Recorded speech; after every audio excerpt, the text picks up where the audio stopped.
അയ്യപ്പ ദർശനം നിങ്ങൾക്കായി സമർപ്പിക്കുന്നത് Akshaya catering Thodupuzha, cosponsored by Woodland pure vegetarian hotel Thodupuzha. കാൽനൂറ്റാണ്ടിന്റെ വിശ്വസ്ത പാരമ്പര്യവുമായി അക്ഷയ കേറ്ററിംഗ് തൊടുപുഴ.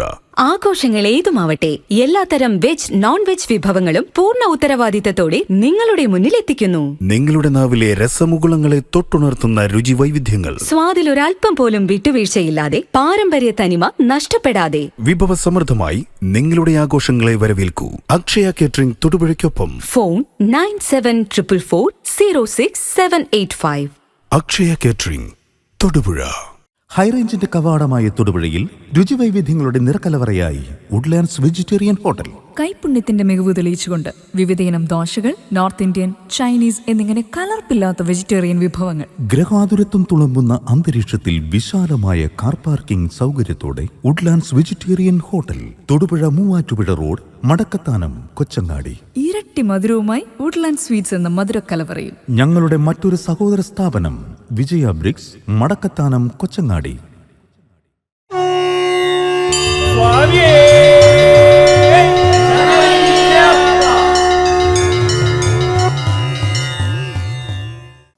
സ്വാമി ശരണമയ്യപ്പ. വൃശ്ചികമാസം 15-ാം തീയതി ഇന്ന് നമ്മൾ 18-ാം പടിയുടെ മാഹാത്മ്യത്തെക്കുറിച്ചും അതിലേക്ക് എങ്ങനെ പ്രവേശിക്കാം എന്നതിനെക്കുറിച്ചുമാണ് ഇപ്പോൾ ചിന്തിക്കുന്നത്. വെറുതെ ഒരാൾക്ക് 18-ാം പടിയുടെ സമീപത്തെത്താനോ, സമീപത്തൊന്നും നിൽക്കാം, പക്ഷേ പടിയെ സ്പർശിക്കണമെങ്കിൽ നമ്മുടെ ശിരസിൽ ഇരുമുടിക്കെട്ട് വേണം. അപ്പോൾ നമ്മൾ ഇരുമുടിക്കെട്ടുമായിട്ട് വന്നെത്തി ഗുരുസ്വാമിയുടെ നിർദ്ദേശാനുസരണം ഇരുമുടിയിലുണ്ടായിരുന്ന നാളികേരം പുറത്തെടുത്തു. ആ പുറത്തെടുത്ത നാളികേരം 18-ാം പടിയുടെ ഏറ്റവും ചുവട്ടിൽ നമ്മൾ അടിച്ചുടയ്ക്കുകയാണ്. എന്തിനു വേണ്ടി അവിടെ ഒരു നാളികേര ബലി നൽകുന്നു എന്ന് ചോദിച്ചാൽ, അങ്ങനെ ചിന്തിക്കുമ്പോൾ 18-ാം പടിയുടെ ഏറ്റവും ചുവട്ടിലത്തെ പടിയിൽ, 1-ാം തൃപ്പടിയിൽ എത്തി നിൽക്കുന്ന നമുക്ക് നമ്മുടെ അഹന്ത പൂർണ്ണമായിട്ടും, നമ്മളിൽ ഓരോരുത്തരിലും നിറഞ്ഞു നിൽക്കുന്നതാണ് അഹങ്കാരം. ആ അഹന്ത പൂർണ്ണമായിട്ടും ഒഴിവാക്കിയെങ്കിൽ മാത്രമേ 18-ാം പടി കയറാനുള്ള അനുവാദം നമുക്ക് ലഭിക്കുകയുള്ളൂ. ആദ്യത്തെ 5 പടികൾ, 18-ാം പടിയുടെ 1, 2, 3, 4, 5 തൃപ്പടികൾ പഞ്ചഭൂതാത്മകമാണ്. അവ ഏതെല്ലാം ഭൂതങ്ങളെ പ്രതിനിധീകരിക്കുന്നു, അതിനുള്ള ദേവതകൾ ആരെല്ലാം എന്നതിനെ കുറിച്ച് നമുക്കൊന്ന് ചിന്തിച്ചു നോക്കാം. 1-ാം തൃപ്പടിക്ക് കാരണഭൂതമായിട്ടുള്ള, അല്ലെങ്കിൽ അതിൻ്റെ അധിഷ്ഠാന ദേവത എന്ന് പറയുന്നത് ജലമാണ്. ജലത്തിൻ്റെ ദേവത ആരാണ്? ജലത്തിൻ്റെ ദേവത മഹാവിഷ്ണുവാണ്. 2-ാമത് തൃപ്പടിയിലേക്ക് വരുമ്പോൾ അതിൻ്റെ ദേവതയായി കാണേണ്ടുന്നത് ഭൂമിയാണ്. ഭൂമി സൃഷ്ടാവിന് തുല്യമാണ്. അതിൻ്റെ കാരണഭൂതനായിട്ടുള്ള ത്രിമൂർത്തികളിൽ പ്രധാനി ബ്രഹ്മാവാണ്. 3-ാമത്തെ തൃപ്പടിക്ക് കാരണഭൂതമായത് ആകാശമാണ്. ആകാശത്തിന് അധിഷ്ഠാന ദേവതയായി കാണുന്നത് സദാശിവനെയാണ്. 4-ാമത് തൃപ്പടി അഗ്നിയാണ്. അഗ്നിക്ക് ഏറെ പ്രാധാന്യമുണ്ട്, അത് രുദ്രനാണ്. 5-ാമത് തൃപ്പടി വായുവാണ്, മഹേശ്വരനാണ്. ഈ 5 തൃപ്പടികളെ കുറിച്ച് നമുക്ക് ഗൗരവമായി മനസ്സിലാക്കേണ്ടതായിട്ടുണ്ട്. അവ മനസ്സിലാക്കണമെങ്കിൽ അതിൻ്റെ ആദ്യം മുതലുള്ള ഓരോ തൃപ്പടികളെ കുറിച്ചുമുള്ള ബോധ്യമാണ് നമുക്കുണ്ടാവേണ്ടുന്നത്. നമ്മുടെ 18-ാം പടിയുടെ ഏറ്റവും ചുവട്ടിലാണ് അഹങ്കാരം എന്ന നമ്മുടെ ഉള്ളിലുള്ള ഒരു തത്വത്തെ ഒഴിവാക്കാൻ വേണ്ടി നാളികേര ബലി അവിടെ നൽകിയത്. കേരബലി അർപ്പിച്ച് 1-ാമത് തൃപ്പടി ധ്യാനിച്ച് ജലത്തിൻ്റെ അധിഷ്ഠാന ദേവതയായിട്ടുള്ള വിഷ്ണുവിനെ ധ്യാനിച്ച് 2-ാം തൃപ്പടിയിലേക്ക് കാലുവയ്ക്കുമ്പോൾ, അമ്മേ മഹാമായേ, സർവം സഹയായ ദേവി എന്ന് വിളിക്കുന്നത് ആരെ എന്ന് ചോദിച്ചാൽ അത് ഭൂമിയെയാണ് എന്ന് മനസ്സിലാക്കുക. അതിൻ്റെ അടിസ്ഥാന ദേവത എന്ന് ഉദ്ദേശിക്കുന്നത് സാക്ഷാൽ ബ്രഹ്മദേവനാണ്. 3-ാമത് തൃപ്പടി ആകാശം, ഇൻഫിനിറ്റി എന്ന്, അല്ലെങ്കിൽ ആദിമധ്യാന്തരഹിതമായിട്ടുള്ള ഒരു വസ്തുവാണ് ആകാശം. അതിൻ്റെ തുടക്കം എവിടെയെന്ന് ആർക്കും അറിയില്ല, മധ്യം എവിടെയെന്നറിയില്ല, അവസാനവും നമുക്കറിയില്ല. യാതൊരു വിധത്തിലും വ്യത്യാസങ്ങളൊന്നുമില്ലാത്ത നീണ്ടു പരന്നു കിടക്കുന്നു എന്ന് വിചാരിക്കുന്ന ഒരു ഭൂപ്രദേശത്ത് നിന്നാൽ ആകാശത്തെ നമുക്ക് കൈകൊണ്ട് തൊടാനായിട്ട് സാധിക്കും എന്ന് തോന്നും. പക്ഷേ ആകാശം എത്രയോ ദൂരെയാണ്, അത് ഇൻഫിനിറ്റിയാണ്. അതിന് ദേവത എന്ന് പറയുന്നത് ത്രിമൂർത്തികളിൽ സദാശിവനെയാണ് അതിനുദ്ദേശിക്കുന്നത്. നാലാമത്തെ തൃപ്പടിക്ക് കാരണഭൂതമായിട്ടുള്ളത് അഗ്നിയാണ്.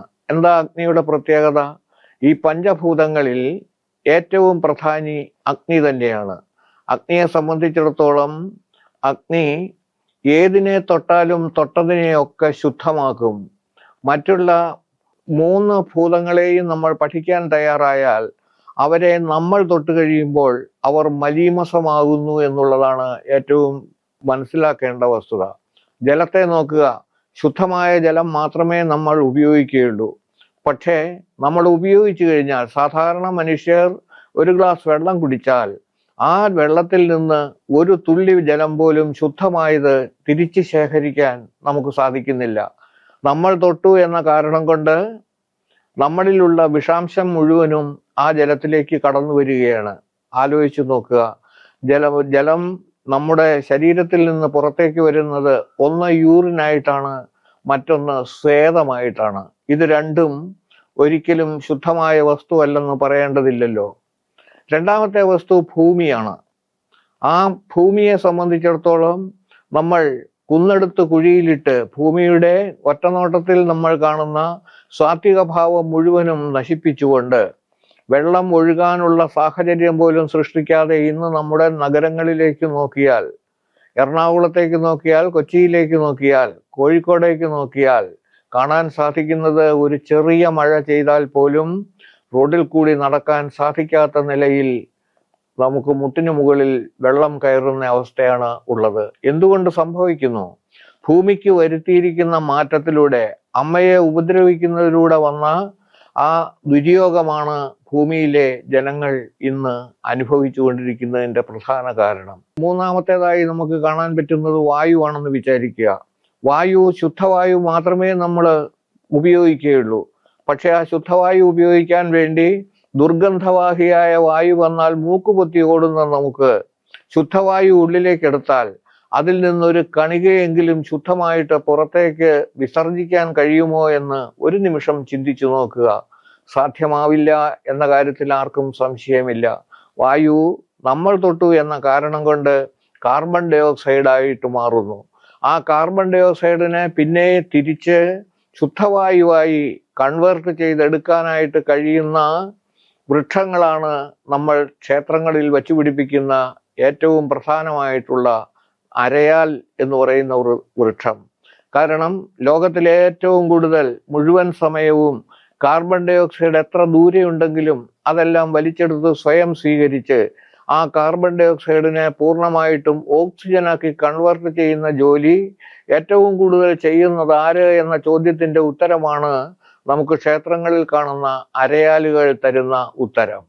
അതിന് ആ അരയാലിനെ ബ്രാഹ്മണനാക്കി മാറ്റിക്കൊണ്ട് റോഡരികിൽ ശുദ്ധവായു ലഭിക്കട്ടെ എന്നുള്ള ധാരണയിൽ ആരെങ്കിലും ആല് വെച്ച് പിടിപ്പിച്ചാൽ അത് വെട്ടിക്കളയുന്ന സ്വഭാവ വിശേഷത്തിലേക്കാണ് മനുഷ്യൻ ചെന്നെത്തിത്തീരുന്നത്. ആലോചിച്ചു നോക്കുക, ഈ ഭൂമി നശിക്കുന്നതിൻ്റെ മുഖ്യ കാരണം അനാവശ്യമായ ഇത്തരം ചിന്തകളാണ്. ഇനി 4-ാം തൃപ്പടിക്ക് കാരണഭൂതനായ അഗ്നി, അതിന് കാരണമായിട്ടുള്ള അടിസ്ഥാന ദേവത രുദ്രൻ. ആ രുദ്രൻ, അടിസ്ഥാന ദേവതയായുള്ള അഗ്നി ഏതു തരത്തിലാണ് നമുക്ക് സഹായിയായിട്ട് മാറുന്നത് എന്നും അഗ്നിക്കുള്ള പ്രത്യേകത എന്ത് എന്നും നമുക്കിനി ഒന്ന് ആലോചിക്കാം. വേദങ്ങളിൽ ഏറ്റവും കൂടുതൽ പ്രകീർത്തിക്കപ്പെടുന്നതും വേദങ്ങൾക്ക് അടിസ്ഥാന രൂപമായി നൽകിയിട്ടുള്ളതും അഗ്നി എന്ന ദേവതയാണ്. അവിടെ ഓം ആഗ്നേയ സ്വാഹ ഇദം നമമ എന്നാണ് പ്രഥമ മന്ത്രത്തിൽ തന്നെ പറയുന്നത്. ഓം ആഗ്നേയ സ്വാഹ, ഇത് അഗ്നിയിലേക്ക് സമർപ്പിക്കുന്നു. ഇദം നമമ, ഇതെനിക്ക് വേണ്ടിയല്ല. ഇതാണ് ആ മന്ത്രത്തിന്റെ അർത്ഥം. പിന്നെ ആർക്ക് വേണ്ടിയാണ്? ഇദം നമമ, ഇതെനിക്ക് വേണ്ടിയല്ല. കാരണമുണ്ട്.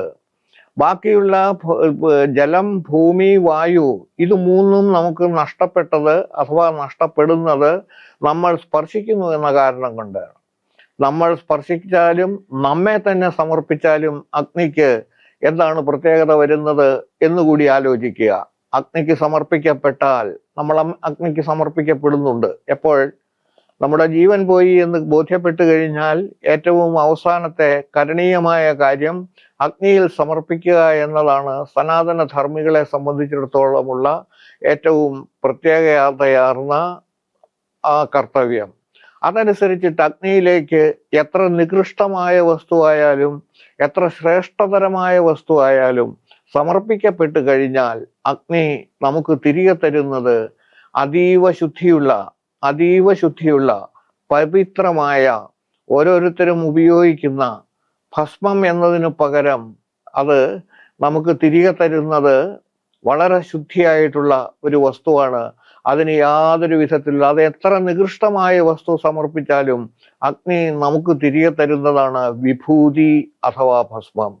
ആ വിഭൂതിയായി തരാനായിട്ട് കഴിയുന്ന, അല്ലെങ്കിൽ നമ്മൾ തൊട്ടാൽ ഏതെങ്കിലും ഒരു വസ്തു ശ്രേഷ്ഠമായി മാറുന്നെങ്കിൽ അത് അഗ്നി സ്പർശിച്ചു കഴിയുമ്പോൾ മാത്രമാണ് ഏറ്റവും വൃത്തികെട്ട വസ്തു പോലും ശ്രേഷ്ഠതരമായി മാറുന്നത്.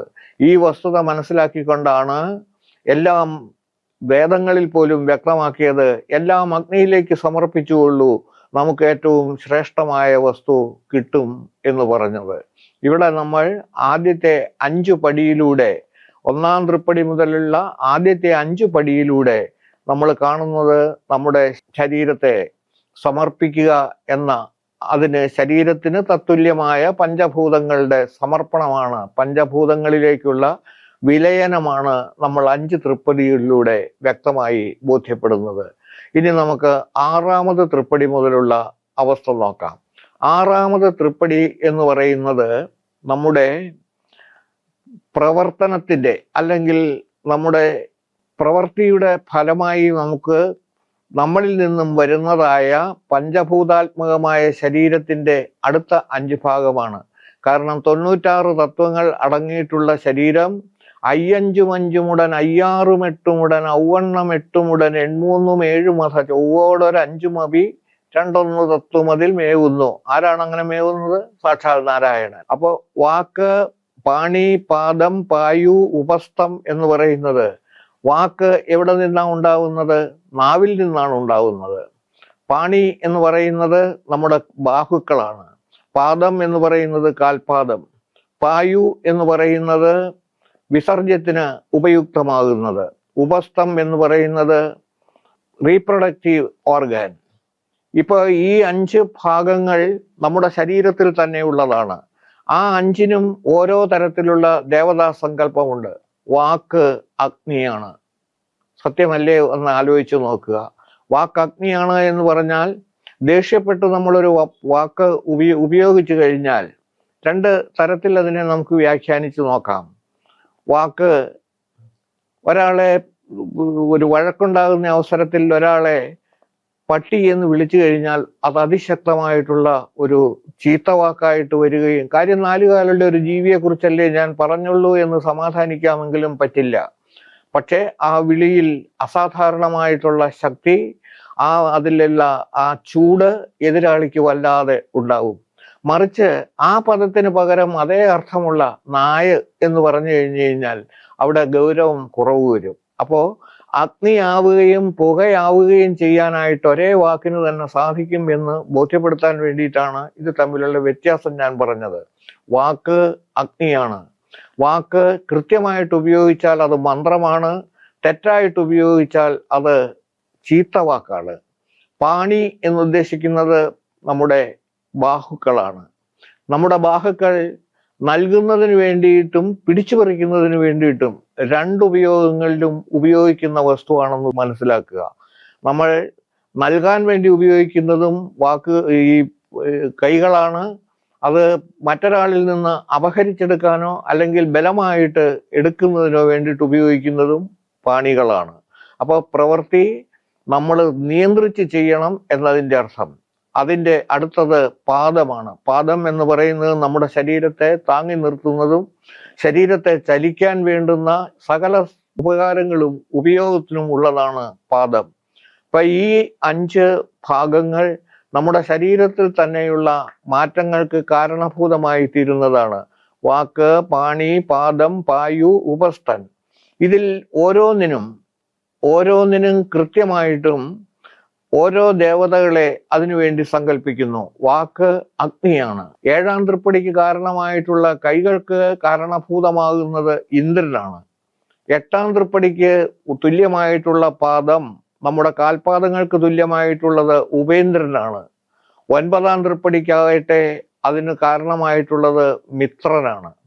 10-ാം തൃപ്പടിയുടെ കാരണഭൂതൻ പ്രജാപതിയാണ്. അപ്പോൾ ആദ്യത്തേത് പഞ്ചഭൂതങ്ങളാണ്. പഞ്ചഭൂതങ്ങളുടെ പ്രവർത്തികൾക്ക് തുല്യമായ ഭാഗമാണ് ഇവിടെ നമ്മൾ ഈ തരത്തിൽ കണ്ടെത്തിയ 5 ഭാഗങ്ങൾ. ഇനി നമുക്ക് ഇതിനപ്പുറത്തേക്ക് വേറെന്തെല്ലാം ഉണ്ട് എന്ന് നോക്കാം. 17 തത്വങ്ങൾ അടങ്ങിയിട്ടുള്ള നമ്മുടെ ശരീരം, 17 തത്വങ്ങൾ അടങ്ങിയിട്ടുള്ള നമ്മുടെ ശരീരത്തിൽ നമുക്കിപ്പോൾ 5 10 തത്വങ്ങളെ കുറിച്ചാണ് ഇതിൽ വ്യക്തമാക്കുന്നത്. അതേസമയം ഇനി നമുക്ക് ശേഷിക്കുന്നത് 7 തത്വങ്ങൾ, 8 തത്വങ്ങളാണ്. അതിൽ 7 തത്വങ്ങളാണ് ഏറ്റവും പ്രധാനമായിട്ടുള്ളത്. ഇനി 10 തത്വങ്ങളെ കുറിച്ചാണ് ഇപ്പോൾ നമ്മൾ ചിന്തിച്ചു കഴിഞ്ഞത്. അടുത്ത തത്വങ്ങളെ കുറിച്ച് നമുക്ക് നോക്കാം. 11-ാം തൃപ്പടി എന്ന് പറയുന്നത് നമ്മുടെ ശ്രോത്രം, ചെവിയാണ്. ചെവിയുടെ ജോലി എന്താണ്? കേൾവിയാണ്. 12-ാം തൃപ്പടി എന്ന് പറയുന്നത് സ്പർശമാണ്. സ്പർശം എങ്ങനെയാണ് നമ്മൾ അറിയുന്നത്? സ്പർശം എന്ന് പറയുന്നത് ടച്ചിങ് എന്ന് നമ്മൾക്ക് ഇംഗ്ലീഷിൽ പറയാൻ സാധിക്കുന്ന രീതിയിലുള്ള ആ ഒരവസ്ഥ, സ്പർശനം എന്നതിൽ നിന്നുണ്ടായതാണ് സ്പർശം എന്ന വാക്ക്. 13-ാം തൃപ്പടി ചക്ഷുസാണ്. ചക്ഷുസ് എന്ന് പറഞ്ഞാൽ കണ്ണാണ്. കണ്ണ്, അതിൻ്റെ ജോലി എന്താണ്? അത് നോട്ടമാണ്. 14-ാം തൃപ്പടിയുടെ അടിസ്ഥാനം ഘ്രാണമാണ്. ഘ്രാണം എന്നുദ്ദേശിക്കുന്നത് മൂക്കിൻ്റെ ജോലിയാണ്. നമുക്ക് കിട്ടുന്ന ഓരോ തരത്തിലുള്ള ഗന്ധങ്ങൾക്കനുസൃതമായിട്ട് അതെന്ത് എന്ന് മനസ്സിലാക്കാനുള്ള ആ ഒരവസ്ഥയാണ് ഘ്രാണം എന്നുദ്ദേശിക്കുന്നത്. 15-ാം തൃപ്പടിയാകുമ്പോൾ രസമാണ്. എന്ന് പറഞ്ഞാൽ സ്വാദ് ബോധ്യപ്പെടുത്തുന്നത്, അത് നമ്മുടെ നാവാണ്. അപ്പോൾ ഇതൊന്ന് നോക്കുക. നമുക്ക് വേണ്ടി വരുന്നത് 11-ാം തൃപ്പടി മുതലുള്ള ഭാഗങ്ങളാണ് നമുക്ക് നോക്കേണ്ടുന്നത്. നമ്മുടെ ഒരു ശരീരത്തിലെ ഏറ്റവും പ്രധാനപ്പെട്ട 5 ഇന്ദ്രിയങ്ങളാണ്, പഞ്ചേന്ദ്രിയങ്ങൾ എന്നുദ്ദേശിക്കുന്നതാണ് ഇതിലൂടെ വെളിവാകുന്നത്. പഞ്ചേന്ദ്രിയങ്ങൾക്ക് അടിസ്ഥാനമായിട്ട് ഓരോ ദേവതകൾ ഉണ്ട് എന്നും കൂടി ഇപ്പോൾ നമ്മൾ അറിയണം. 11-ാം തൃപ്പടിക്ക്, അതായത് 11-ാം തൃപ്പടിക്ക് കാരണഭൂതമായിട്ടുള്ള നമ്മുടെ ശരീരത്തിലെ വസ്തു എന്ന് പറയുന്നത് ശ്രോത്രം അഥവാ ചെവി. ആ ചെവിയുടെ ജോലി ഞാൻ പറയാതെ അറിയാം, കേൾവിയാണ്. നമ്മുടെ ചെവിയുടെ ജോലി ഏത് ചെറിയ ശബ്ദം കേട്ടാലും വലിയ ശബ്ദം കേട്ടാലും നമ്മുടെ തലച്ചോറിലേക്ക് അതിൻ്റെ സിഗ്നൽ നൽകാനുള്ള ആ പ്രവൃത്തി ചെയ്യുന്നത് ചെവിയാണ്. അപ്പൊ ചെവിയുടെ ജോലി കേൾവിയാണ്. രണ്ടാമത്തേത് സ്പർശമാണ്. സ്പർശം എന്ന് പറയുന്നത്, സ്പർശനം എന്ന പദം അത് നമ്മൾ അറിയുക. ആ സ്പർശനത്തിന് കാരണഭൂതമായിട്ടുള്ള, അല്ലെങ്കിൽ ആ അനുഭൂതിക്ക് കാരണഭൂതമായിട്ടുള്ള ദേവൻ എന്ന് പറയുന്നത് വായുദേവനാണ്. ഇപ്പോൾ നമ്മൾ 12 തൃപ്പടികൾ കയറി. 13-ാമത് തൃപ്പടിയിലെത്തുമ്പോൾ നമ്മുടെ കണ്ണുകളുടെ ജോലി, ചക്ഷുസ് എന്ന് പറയുന്നത് കണ്ണ്. കണ്ണിന്റെ അടിസ്ഥാന ദേവത എന്ന് പറയുന്നത് സൂര്യചന്ദ്രന്മാരാണ് നമ്മുടെ കണ്ണുകൾ എന്നാണ് വിവക്ഷ. അപ്പോൾ സൂര്യനാണ് കാഴ്ചയ്ക്ക് അടിസ്ഥാനമായിട്ടുള്ള അതിൻ്റെ കാരകൻ. അങ്ങനെ ആ അടിസ്ഥാന കാരണഭൂതമായിട്ടുള്ള സൂര്യൻ, അത് 13-ാം തൃപ്പടിയുടെ അടിസ്ഥാന കാരണമാണ്. 14-ാം തൃപ്പടിയിൽ എത്തുമ്പോൾ നമുക്ക് ഗന്ധത്തിന് അടിസ്ഥാനമായിട്ടുള്ള, ഗന്ധം നമുക്ക് എങ്ങനെ ആസ്വദിക്കാൻ പറ്റും? ദുർഗന്ധമാവട്ടെ സുഗന്ധമാവട്ടെ, അത് നമുക്ക് ആസ്വദിക്കാൻ സാധിക്കുന്നത്, അല്ലെങ്കിൽ അതിനെ വെറുക്കാൻ സാധിക്കുന്നത് ഘ്രാണത്തിലൂടെയാണ്, നമുക്ക് ലഭ്യമാകുന്ന വാസനയിലൂടെയാണ്. ആ വാസന നമ്മെ ബോധ്യപ്പെടുത്തി തരുന്നത് മൂക്കിന്റെ ജോലിയാണ്. അപ്പോൾ നമ്മുടെ കയ്യിലുള്ള കണ്ണ്, മൂക്ക്, നാക്ക്, ത്വക്ക്, ശ്രോത്രം, ഇവയാണ് പഞ്ചേന്ദ്രിയങ്ങൾ എന്ന് ചൂണ്ടിക്കാണിക്കുന്നത്. ഈ പഞ്ചേന്ദ്രിയങ്ങളുടെ ജോലിയാണ് ഇപ്പോൾ നമ്മൾ ചൂണ്ടിക്കാണിച്ച ഓരോന്നും. അതിൽ ചെവിയുടേത് ദിക്പാലകന്മാരാണ്, സ്പർശത്തിൻ്റെത് വായുദേവനാണ്, ചക്ഷുസിൻ്റെത് സൂര്യനാണ്, ഘ്രാണത്തിൻ്റെതാകുമ്പോൾ, വാസനയുടേതാകുമ്പോൾ അതിൻ്റെ ദേവൻ എന്ന് പറയുന്നത് അശ്വനി ദേവകളാണ്. അശ്വനി ദേവകൾ എന്ന് പറയുന്നത് നമുക്ക് ഏറ്റവും ബോധ്യപ്പെടുത്തി തരുന്നതാണ്. 15-ാം തൃപ്പടി എന്നുദ്ദേശിക്കുന്നത് രസത്തിന് കാരണം, സ്വാദിന് കാരണമായിട്ടുള്ളത് ആ ദേവൻ വരുണനാണ്. ഇപ്പം നോക്കുക, ഏറ്റവും ആദ്യത്തേത് പഞ്ചഭൂതാത്മകമായ ശരീരം. രണ്ടാമത്തേത് ആ പഞ്ചഭൂതാത്മകമായ ശരീരത്തിലുള്ള ഇന്ദ്രിയങ്ങൾ. മൂന്നാമത്തേത് ആ ഇന്ദ്രിയങ്ങളുടെ പ്രവൃത്തി. ഇപ്പൊ നമ്മൾ എവിടെ എത്തി നിൽക്കുന്നു? 15 തൃപ്പടികൾ ചവിട്ടി നിൽക്കുകയാണ്. ഇനി 16ഉം 17ഉം തൃപ്പടികൾ കൊണ്ട് ശരീരത്തിന്റെ പൂർണ്ണത എത്തിയോ എന്ന് നോക്കാം. ഇനി നമുക്ക് എത്തേണ്ടുന്നത് 16ാമത് തൃപ്പടിയിലേക്കാണ് നമ്മൾ കയറുന്നത്.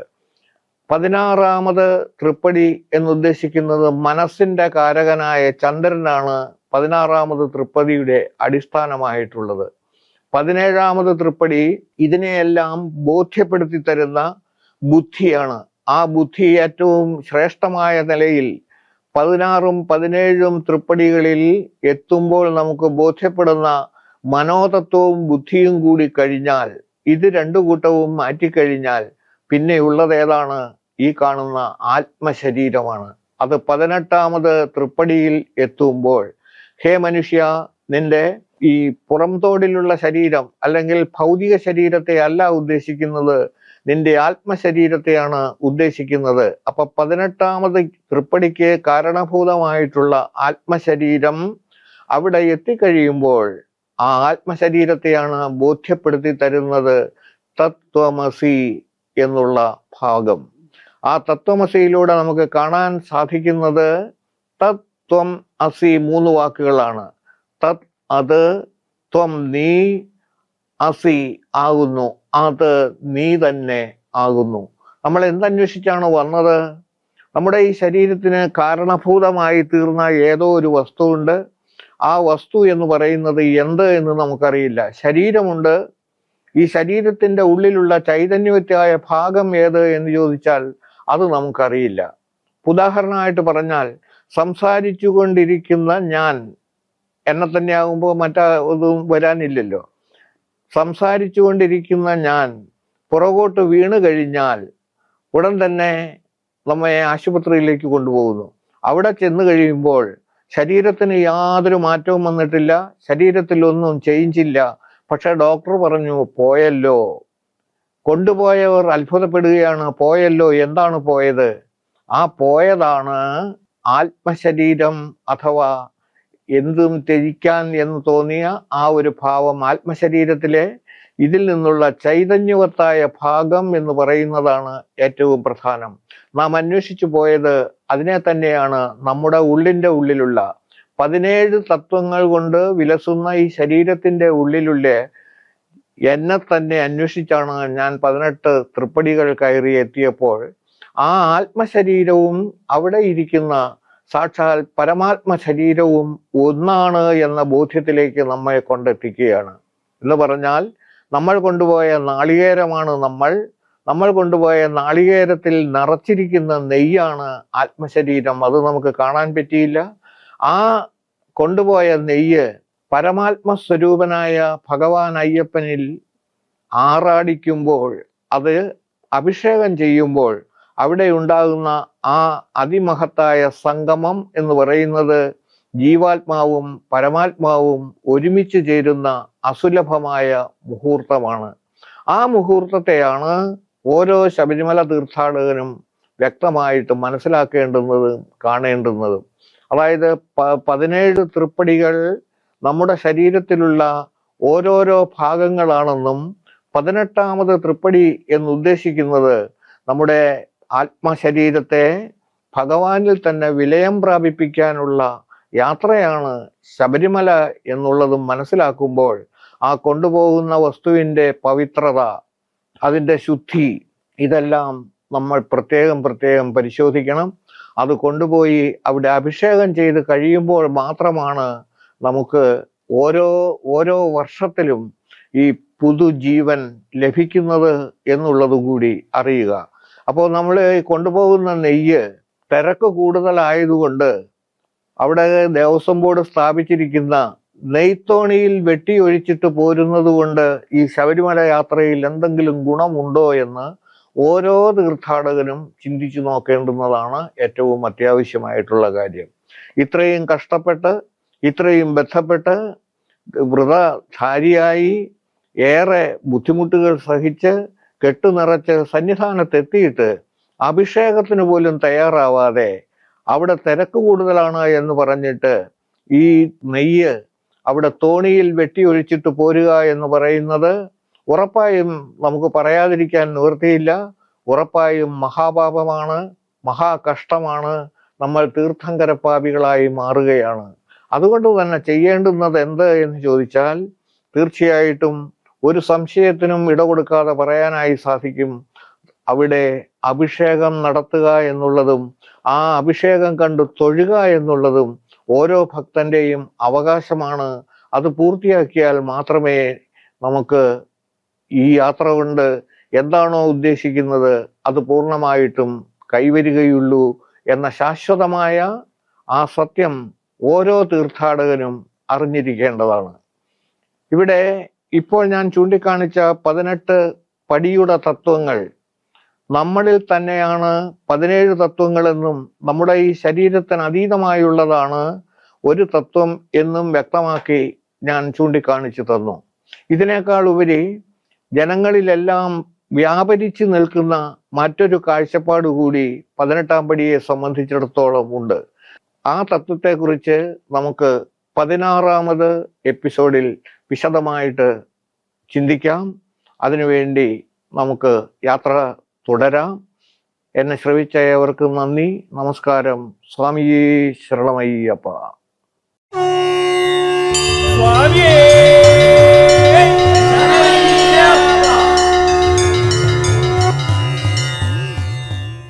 അയ്യപ്പ ദർശനം നിങ്ങൾക്കായി സമർപ്പിച്ചത് Akshaya catering Thodupuzha, cosponsored by Woodland pure vegetarian hotel Thodupuzha.